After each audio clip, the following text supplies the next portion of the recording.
Hello friends, ಎಲ್ಲರಿಗೂ ನಮಸ್ಕಾರ.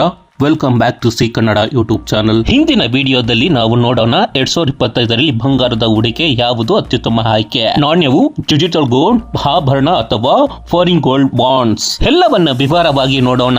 ಕೊನೆ ತನಕ ನೋಡಿ. ಇದು ನಿಮಗೆ ಸಾವಿರಾರು ರೂಪಾಯಿ ಉಳಿಸಬಹುದು. ಮೊದಲನೆಯದು ಗೋಲ್ಡ್ ಕಾಯಿನ್ಸ್ ಅಂಡ್ ಬಾರ್ಸ್. ಇವುಗಳನ್ನ ಬ್ಯಾಂಕ್ ಜ್ಯುವೆಲರಿ ಶಾಪ್ ಅಥವಾ MMTC ಪಂಪ್ ನಿಂದ ಖರೀದಿಸಬಹುದು. 24 ಕ್ಯಾರೆಟ್ ಶುದ್ಧತೆಯೊಂದಿಗೆ ಬರುತ್ತದೆ.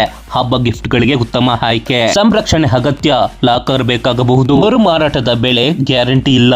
ಇದು ಸಂಪ್ರದಾಯ ಪ್ರೀತಿಸುವವರಿಗೆ ಸೂಕ್ತ, ಆದರೆ ಶುದ್ಧವಾದ ಹೂಡಿಕೆಗಾಗಿ ಅಷ್ಟು ಉತ್ತಮವಲ್ಲ.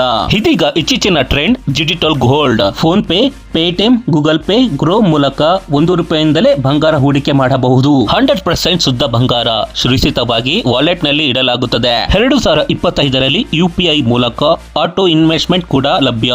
ಇದು RBI ಅಥವಾ SEBI ನಿಯಂತ್ರಣದಲ್ಲಿಲ್ಲ. 5 ವರ್ಷಗಳಲ್ಲಿ ರಿಡೀಮ್ ಮಾಡಲೇಬೇಕು. ಇದು ಚಿಕ್ಕ ಪ್ರಮಾಣದ ಹೂಡಿಕೆಗಳಿಗೆ ಉತ್ತಮ, ಆದರೆ ದೀರ್ಘಕಾಲದ ಹೂಡಿಕೆಗಳಿಗೆ ಸೂಕ್ತವಲ್ಲ.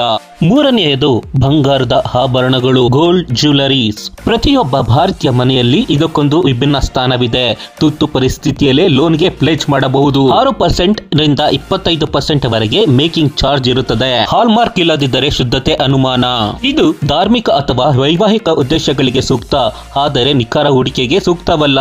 ಈಗ ಸೇವಿಂಗ್ ಗೋಲ್ಡ್ ಬಾಂಡ್ಸ್. ಇದೀಗ ನಿಜವಾಗಿಯೂ ಉತ್ತಮ ಆಯ್ಕೆ. Saving gold bonds. RBI ಇದನ್ನು ಬಿಡುಗಡೆ ಮಾಡುತ್ತೆ. ಸರ್ಕಾರ ಬೆಂಬಲವಿದೆ. ವರ್ಷಕ್ಕೆ 2.5% ಬಡ್ಡಿ ದರ ಪ್ಲಸ್ ಬಂಗಾರದ ಬೆಲೆ ಏರಿಕೆಯ ಲಾಭ. ಲಾಕರ್ ಅಥವಾ ಥೆಫ್ಟ್ ರಿಸ್ಕ್ ಇಲ್ಲ. 8 ವರ್ಷ ಹೂಡಿಕೆ ಮಾಡಿದರೆ ಲಾಭದ ಮೇಲೆ ತೆರಿಗೆವಿಲ್ಲ. Tax free. ಆದರೆ 5 ವರ್ಷ ಲಾಕ್ ಇನ್ ಪೀರಿಯಡ್.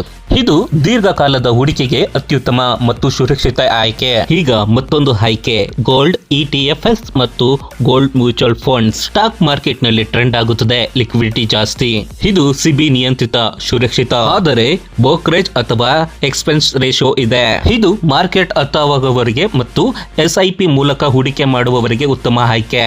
ಸೊ 2025ರಲ್ಲಿ ನಿಮ್ಮ ಗುರಿಯ ಮೇಲೆ ಅವಲಂಬಿತವಾಗಿ ನಿಮ್ಮ ಆಯ್ಕೆ ಹೀಗಿರಬಹುದು. ಸೇಫ್ಟಿ ಪ್ಲಸ್ ರಿಟರ್ನ್ ಬೇಕಾದರೆ SGBS. ಚಿಕ್ಕದಾಗಿ ಹೂಡಿಕೆ ಮಾಡಿದರೆ ಡಿಜಿಟಲ್ ಗೋಲ್ಡ್. ಲಿಕ್ವಿಡಿಟಿ ಬೇಕಾದರೆ ಗೋಲ್ಡ್ ETFs. ಹೂಡಿಕೆಗೆ ಆಭರಣ ಖರೀದಿಸುವುದು ತಪ್ಪು, ನಿಮ್ಮ ಲಾಭ ಕಮ್ಮಿಯಾಗಬಹುದು. ಈ ವಿಡಿಯೋ ವೈಯಕ್ತಿಕ ಹಣಕಾಸು ಸಲಹೆ ಅಲ್ಲ.